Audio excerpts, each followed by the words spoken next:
Hi friends, welcome to Muddumari channel. ನಾನು ಸುಮಾರುಣ್. ಪುಲಸ್ತ್ಯರ ಶಾಪ ಮತ್ತು ಅವರ ವಿವಾಹ. ಮುನಿಗಡದಲ್ಲಿ ಅಗ್ರಗಣ್ಯರಾದ ಅಗಸ್ತ್ಯ ಮಹಾಋಷಿಗಳು ಶ್ರೀರಾಮನ ಪ್ರಶ್ನೆಗೆ ಉತ್ತರಿಸಲಾರಂಭಿಸಿದರು. ಶ್ರೀರಾಮ, ನಿನ್ನ ಮನದೊಳಗಿರುವ ಸಂಶಯವನ್ನು ನಿವಾರಿಸ ಬಯಸುತ್ತೇನೆ. ಚತುರ್ಯುಗಗಳು ಕೃತಯುಗದಿಂದ ಪ್ರಾರಂಭವಾದುದನ್ನು ನೀನು ಬಲ್ಲೆಯಷ್ಟೇ. ಆ ಕಾಲದಲ್ಲಿ ಪ್ರಜಾಪತಿಯ ಪುತ್ರನೆಂದೆನಿಸಿದ ಪುಲಸ್ತ್ಯ ಮುನಿವರ್ಯ ಒಬ್ಬರಿದ್ದರು. ಸದ್ಗುಣವಂತರು, ಸಾಧು ಸಜ್ಜನರೂ ಆಗಿದ್ದ ಅವರು ಧರ್ಮಾಚರಣೆಯನ್ನು ನೆರವೇರಿಸುತ್ತಾ ಹಿರಿದಾದ ಮೇರುಗಿರಿಯ ತಪ್ಪಲಲ್ಲಿ ತೃಣಬಿಂದುವಿನ ಆಶ್ರಮ ಪರಿಸರದಲ್ಲಿ ವಾಸವಿದ್ದರು. ಲೌಕಿಕ ಭೋಗಭಾಗ್ಯಗಳಿಗೆ ತಿಲಾಂಜಲಿಯನ್ನಿತ್ತು ಪರಮಾತ್ಮನತ್ತ ತಪಸ್ಸಿನಲ್ಲಿ ನಿರತರಾದ ಅವರ ಆಶ್ರಮ ಪ್ರದೇಶವು ಪರಮ ಪಾವನವಿತ್ತು. ಪ್ರಶಾಂತ ವಾತಾವರಣದ ಬೀಡಾಗಿತ್ತು. ಆ ತಪೋವನವು ರಮಣೀಯವೂ ಹಿತಕರವೂ ಇದ್ದುದರಿಂದ ಸರ್ವ ಋತುಗಳಲ್ಲಿಯೂ ಸುಂದರ ತರುಣಿಯರು ನಿರ್ಭಯದಿಂದ ವಿಹರಿಸುತ್ತಿದ್ದರು. ಕಾಲದ ಮಹಿಮೆಯೋ ಏನೋ, ಒಂದು ಬಾರಿ ಆ ಬಾಲೆಯರು ಸ್ವೇಚ್ಛೆಯಿಂದ ಅಲ್ಲಿಯೇ ಸುತ್ತಮುತ್ತ ಹಾಡುತ್ತಾ ಕುಣಿಯುತ್ತಾ ವಿಶೇಷ ವಾದ್ಯಗಳನ್ನು ನುಡಿಸುತ್ತಾ ನಲಿದು ಋಷಿಗಳ ತಪಸ್ಸಿಗೆ ಆತಂಕವನ್ನೆಸಗಿದರು. ಕಾಮವರ್ಜಿತರಾದ ಪುಲಸ್ತ್ಯರಿಗೆ ಕನ್ಯೆಯರ ಚೇಷ್ಟೆ ಅತಿಯಾಗಿ ಕಂಡು ಬಂದುದರಿಂದ ಕುಪಿತರಾಗಿ ಶಾಪವನ್ನಿತ್ತರು. ಎಲ ಬಾಲೆಯರೇ, ನಿರಂಕುಶವಾಗಿ ತಿರುಗಾಡುತ್ತಿರುವ ನಿಮ್ಮ ವರ್ತನೆಗೆ ಕಡಿವಾಣವನ್ನು ಶಾಶ್ವತವಾಗಿ ಹಾಕಬೇಕಾಗಿದೆ. ಆದ್ದರಿಂದ ಇನ್ನು ಮುಂದಕ್ಕೆ ಯಾವ ಸ್ತ್ರೀಯೇ ಇರಲಿ, ಅಕಸ್ಮಾತ್ ಈ ಆಶ್ರಮ ಪ್ರದೇಶದಲ್ಲಿ ಗೋಚರಿಸಿದರೆ ಗರ್ಭವತಿಯಾಗಲಿ. ಋಷಿಗಳ ಶಾಪವೃತ್ತಾಂತವು ಜನಜನಿತವಾದ್ದರಿಂದ ಯಾರೂ ಆ ಪ್ರದೇಶಕ್ಕೆ ಕಾಲಿಡುತ್ತಿರಲಿಲ್ಲ. ಋತು ಮಾಸ ವರ್ಷಗಳು ದಾಟಿದವು. ಅನೇಕ ಸಂವತ್ಸರಗಳ ಮೇಲೆ ರಾಜಶ್ರೀ ತೃಣಬಿಂದುವಿನ ಕುಮಾರಿ ಗೋ ಎನ್ನುವವಳು ನಿರ್ಭಯಳಾಗಿ ಅಲ್ಲಿ ಸುತ್ತುತ್ತಿದ್ದಳು. ತರುವಾಯ ಅಲ್ಲಿಂದ ಮುಂದುವರೆಯುತ್ತಾ ಪುಲಸ್ತ್ಯರ ಪುಣ್ಯಾಶ್ರಮದ ಬಳಿಗೆ ಸುಳಿದಾಗ ಅವರ ದರ್ಶನವಾಯಿತು. ಸತ್ಯವಂತರಾದ ಋಷಿಗಳ ಪ್ರಾಮಾಣಿಕ ಮಹಾನ್ ವಾಕ್ಯವಲ್ಲವೇ. ಆ ಕೂಡಲೇ ಗೋಕನ್ಯೆಯು ದೇಹವು ಬಿಳುಪೇರಿತು. ಅವಳಲ್ಲಿ ಗರ್ಭವತಿಯ ಚಿಹ್ನೆಗಳು ಮೂಡಿದವು. ಇದ್ದಕ್ಕಿದ್ದಂತೆಯೇ ತನಗೇನಾಯಿತು ಎಂದು ಕಳವಳಗೊಂಡ ಆಕೆ ತಂದೆಯಲ್ಲಿಗೆ ಓಡಿ ಹೋಗಿ ಗತಿಸಿದ ಘಟನೆಯನ್ನು ವಿವರಿಸಿದಳು. ಅಪ್ಪ, ನಾನೊಬ್ಬಳೇ ಪುಲಸ್ತ್ಯರ ಆಶ್ರಮಕ್ಕೆ ತೆರಳಿದೆ. ಅವರನ್ನು ನೋಡುತ್ತಲೇ ನನ್ನ ದೇಹದಲ್ಲಿ ಬದಲಾವಣೆಗಳುಂಟಾದಾಗ ಬೆದರಿ ಹೋದೆ. ನಾನೇನು ಪ್ರಮಾದವನ್ನು ಎಸಗಲಿಲ್ಲವಾದರೂ ಗರ್ಭವತಿಯ ಚಿಹ್ನೆಗಳು ಈ ದೇಹದೊಳಗೆ ಮೂಡುತ್ತಿದೆ. ನನ್ನ ಮಾನವನ್ನು ಕಾಪಾಡು ಅಪ್ಪ. ನಾನು ನಿರಪರಾಧಿಯಾಗಿದ್ದರೂ ಲೋಕದ ಅಪವಾದಕ್ಕೆ ಒಳಗಾಗುತ್ತೇನೆ. ಏನೂ ಅರಿಯದ ನಿನ್ನ ಕುಮಾರಿಯನ್ನು ರಕ್ಷಿಸು. ತಪೋನಿಧಿಯಾದ ಆ ತಂದೆ ತೃಣಬಿಂದು ರಾಜರ್ಷಿಯು ಎಲ್ಲವನ್ನೂ ತನ್ನ ದಿವ್ಯ ದೃಷ್ಟಿಯಿಂದ ಗ್ರಹಿಸಿ ಪುಲಸ್ತ್ಯರಲ್ಲಿಗೆ ಧಾವಿಸಿ ಗತಿಸಿದ ವಿಚಾರವನ್ನು ತಿಳಿಸಿದರು. ಮಹಾಋಷಿಗಳೇ, ನನ್ನ ಕುಮಾರಿ ಏನನ್ನೂ ಅರಿಯದ ಮುಗ್ಧೆಯಾಗಿದ್ದಾಳೆ. ನಿಮ್ಮ ಆಶ್ರಮ ಪ್ರವೇಶವು ಅರಿಯದೆ ಮಾಡಿದ ಅಪರಾಧವಾಗಿದೆ. ಅವಳು ಸದ್ಗುಣವಂತಳಿದ್ದು ನಿಮ್ಮ ತಪಸ್ಸಾಧನೆಗೆ ನೆರವಾಗತಕ್ಕ ಕನ್ಯೆ ಇರುತ್ತಾಳೆ. ನನ್ನ ಈ ಮೋಹದ ಸುಕುಮಾರಿಯನ್ನು ವಿವಾಹವಾಗಿ ಅವಳ ಬಾಳ್ವೆಯನ್ನು ಸಾರ್ಥಕಗೊಳಿಸಬೇಕು. ಮಹಾಮುನಿಗಳಾದ ಪುಲಸ್ತ್ಯರು ಕ್ಷಣಕಾಲ ಯೋಚಿಸಿ ತನ್ನ ಒಪ್ಪಿಗೆಯ ಮುದ್ರೆಯನ್ನೊತ್ತಿದರು. ಆ ಅರಣ್ಯಧಾಮದಲ್ಲಿ ಅವರಿಬ್ಬರ ಮದುವೆಯು ಶಾಸ್ತ್ರೋಕ್ತವಾಗಿ ಅನೇಕ ಯೋಗಿವರೇಣ್ಯರ ಸಮಕ್ಷಮದಲ್ಲಿ ಜರುಗಿತು. ತನ್ನ ಪ್ರೇಮದ ಕುಮಾರಿಯು ಯೋಗ್ಯರಾದ ಋಷಿವರ್ಯನನ್ನು ಕೈ ಹಿಡಿದ ಸಂತೋಷ ತೃಣಬಿಂದುವಿಗಾಯಿತು. ವಿವಾಹದ ಕೆಲವು ದಿನಗಳ ನಂತರ ಪ್ರಸನ್ನ ಚಿತ್ತರಾದ ಪುಲಸ್ತ್ಯರು ಭಾರ್ಯೆಯನ್ನು ಬಳಿಗೆ ಕರೆದು ಆಶೀರ್ವದಿಸಿದರು. ಸತಿಶಿರೋಮಣಿ, ನೀನು ಬೆಳೆಸಿಕೊಂಡ ಸದ್ಗುಣಗಳಿಂದ ಸಂಪ್ರೀತನಾಗಿದ್ದೇನೆ. ದೈವ ಸಂಕಲ್ಪದ ಪ್ರಕಾರ ಈ ರೀತಿ ಆಗಬೇಕೆಂದಿತ್ತೋ ಏನೋ. ನಿನ್ನ ಸೌಂದರ್ಯ ಸಂಪತ್ತು, ಸದ್ಗುಣ ಸಂಪತ್ತನ್ನು ಅನುಭವಿಸಿ ಸಂತೃಪ್ತನಾಗಿದ್ದೇನೆ. ಸತಿಪತಿಯರು ಕೇವಲ ಕಾಮ ಸುಖವನ್ನು ಪಡೆಯುವುದಕ್ಕೆ ವಿವಾಹವು ಸೀಮಿತವಾಗಿರಬಾರದು. ಮುಂದಿನ ಪೀಳಿಗೆಗೆ ಕೊಡುಗೆಯ ರೂಪದಲ್ಲಿ ಅವರಿಂದ ಉತ್ತಮ ಸಂತಾನ ನೀಡಲ್ಪಡಬೇಕು.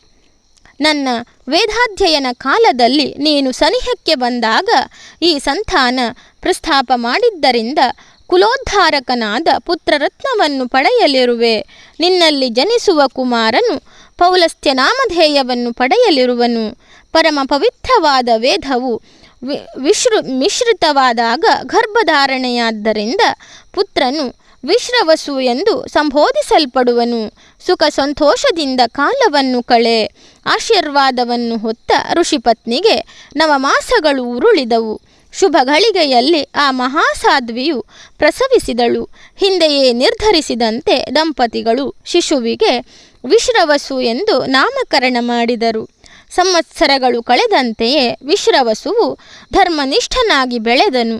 ಅವನು ವಿದ್ವಾಂಸನು, ವೇದಜ್ಞನು, ತಪೋನಿಷ್ಠನು, ಸಧರ್ಮಿಯೂ ಸದ್ಗುಣವಂತನೂ ಆಗಿದ್ದು ಋಷಿಗಳ ಅಗ್ರಪಂಕ್ತಿಯಲ್ಲಿ ರಾರಾಜಿಸಿದನು.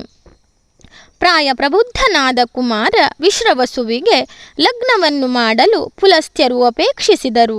ವಿಶ್ರವಸು ಋಷಿಯ ಸಕಲ ಗುಣ ನಡತೆಯನ್ನು ಮತ್ತು ತಪೋ ಮಹಿಮಾನ್ವಿತೆಯನ್ನು ಅರಿತ ಭಾರದ್ವಾಜ ಮಹರ್ಷಿಗಳು ತಮ್ಮ ಪ್ರೇಮದ ತನಯೆಯಾದ ದೇವವರ್ಣಿನಿಯನ್ನು ಪಾಣಿಗ್ರಹಣ ಮಾಡಿಕೊಟ್ಟರು. ಕೆಲ ಸಂವತ್ಸರದ ಸುಖ ದಾಂಪತ್ಯದ ತರುವಾಯ ಆ ನವ ದಂಪತಿಗಳಲ್ಲಿ ಪುರಾಣ ಪ್ರಸಿದ್ಧನಾದ ಸುಕುಮಾರನು ಜನಿಸಿದನು. ಯೋಗ ದೃಷ್ಟಿಯಿಂದ ಮಗುವಿನ ಭವಿಷ್ಯವನ್ನು ಅರಿತ ಪೌಲಸ್ತ್ಯರು ಲಕ್ಷಣ ಭರಿತನಾದ ಶಿಶುವಿಗೆ ವೈಶ್ರವಣನೆಂಬುದಾಗಿ ನಾಮಕರಣ ಮಾಡಿದರು. ವಿಶ್ರವಸುವಿನ ಪುತ್ರನಾದ್ದರಿಂದಲೂ ಆಕಾರ ಆಕೃತಿಯಲ್ಲಿ ವಿಶ್ರವಸುವನ್ನೇ ಹೋಲುತ್ತಿದ್ದರಿಂದಲೂ ಜನಜನಿತವಾಗಿ ವೈಶ್ರವಣನೆಂದು ಸಂಬೋಧಿಸಲ್ಪಟ್ಟನು. ಶೈಶಾವಸ್ಥೆ ಕಳೆದು ವೈಶ್ರವಣನು ಬಾಲಕನಾದಾಗ ಅವನ ಮನಸ್ಸು ಭಗವಂತನತ್ತ ಹರಿಯಿತು. ಧರ್ಮ ಸಾಧನವೇ ಜೀವೋತ್ಕರ್ಷಕ್ಕೆ ಉತ್ತಮ ಮಾರ್ಗವೆಂದು ನಿಶ್ಚಯಿಸಿ ಧ್ಯಾನ ತತ್ಪರನಾದನು. ವೈಶ್ರವಣನ ತಪಸ್ಸು ಘನಘೋರವಾಗಿ ಸಾಗಿ 1,000 ವರ್ಷಗಳು ಸಾಗಿದವು. ಶ್ರದ್ಧಾಭಕ್ತಿಯಿಂದ ಏಕಪ್ರಕಾರ ಮುಂದುವರಿಯುವ ಕಠಿಣ ಭಕ್ತಿಯನ್ನು ಗಮನಿಸಿ ಚತುರ್ಮುಖ ಬ್ರಹ್ಮದೇವರು ಹರ್ಷದಿಂದ ಪ್ರತ್ಯಕ್ಷರಾಗಿ ಭಕ್ತನ ಮನೋಬಯಕೆಯನ್ನು ಪ್ರಕಟಿಸಲು ಆದೇಶಿಸಿದರು. ವೈಶ್ರವಣನಾದರೂ ಬ್ರಹ್ಮದೇವರ ದರ್ಶನದಿಂದ ಪುಳಕಿತನಾಗಿ ಬ್ರಹ್ಮದೇವ ವರವನ್ನೀಯಲು ಪ್ರಸನ್ನವದನನಾಗಿ ಇಲ್ಲಿಗೆ ಚಿತ್ತೈಸಿದೆಯಾ? ನನ್ನ ಮನೋನ್ಗತವಾದ ಭಯಕ್ಕೆ ಸರ್ವಜ್ಞನಾದ ನಿನಗೆ ವೇದ್ಯವಿರಲೂಬಹುದು. ನನಗೆ ಲೋಕಪಾಲನೆನಿಸುವ ಮಹದಿಚ್ಛೆ ಇದೆ.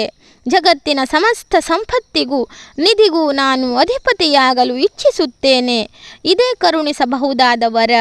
ಕಾಮಧೇನುವನಂತಿರುವ ನೀವು ವರದ ಹಸ್ತವನ್ನೆತ್ತಿ ಕರುಣಿಸಬೇಕಾಗಿ ಅಂಗಲಾಚಿ ಬೇಡುತ್ತಿದ್ದೇನೆ ಎನ್ನಲು ಬ್ರಹ್ಮದೇವನು ಆಗಲಿ ಲೋಕಪಾಲ ಪದವಿಯನ್ನು ಈಯುವುದರೊಂದಿಗೆ ನೀನು ಇಂದ್ರ ವರುಣ ಯಮನೊಂದಿಗೆ ಚತುರ್ಥನೆನಿಸುವೆ. ಸೂರ್ಯ ಸಂಕಾಶವಾದ ಪುಷ್ಪಕ ವಿಮಾನವನ್ನು ಅನುಗ್ರಹಿಸುತ್ತಲಿದ್ದೇನೆ. ನಭೋಮಂಡಲದಲ್ಲಿ ಸಂಚರಿಸುವ ಈ ದಿವ್ಯ ವಾಹನವು ಆಕಾಶದಲ್ಲಿ ಪಯಣಿಸಲು ಅನುಕೂಲವಾಗಲಿ. ಇನ್ನು ಮುಂದಕ್ಕೆ ಜಗತ್ತಿನಲ್ಲಿ ನೀನೇ ಧನಾಧಿಪತಿಯಾದ ಕುಬೇರನಾಗುವೆ. ಭವಿಷ್ಯ ಜೀವನ ಶುಭವಾಗಲಿ ಎಂದು ಅನುಗ್ರಹಿಸಿ ಅಲ್ಲಿಂದ ಅದೃಶ್ಯರಾದರು. ಚತುರ್ಮುಖನ ಕರುಣೆಯನ್ನು ಪಡೆಯುವುದರಲ್ಲಿ ಯಶಸ್ವಿಯಾಗಿ ಮರಳಿದ ಕುಬೇರನನ್ನು ಅವಲೋಕಿಸಿದ ವಿಶ್ರವಸು ಋಷಿಗಳು ಅವನನ್ನು ಬಳಿಗೆ ಕರೆದರು. ಕುಮಾರ ಕುಬೇರ, ನೀನು ಏಕಾಗ್ರತೆಯಿಂದ ಕೈಗೊಂಡ ಮಹಾತಪಸ್ಸಿನಿಂದಾಗಿ ಅಪೂರ್ವವಾದ ವರಗಳು ಸಿದ್ಧಿಸಿದವು. ಈಗ ನಿನ್ನ ಆವಾಸಕ್ಕೆ ಯೋಗ್ಯ ಸ್ಥಳವನ್ನು ಸೂಚಿಸಲಿದ್ದೇನೆ. ಈ ಹಿಂದೆ ದಾನವರ ನೆಲೆಗಾಗಿ ವಿಶ್ವಕರ್ಮನು ಲಂಕಾ ನಗರವನ್ನು ನಿರ್ಮಿಸಿದನು. ಇಲ್ಲಿಂದ ದಕ್ಷಿಣಕ್ಕೆ ತೆರಳಿದಾಗ ಭೋರ್ಗರೆಯುವ ಅಗಾಧ ಸಮುದ್ರವೊಂದು ಗೋಚರಿಸುವುದು.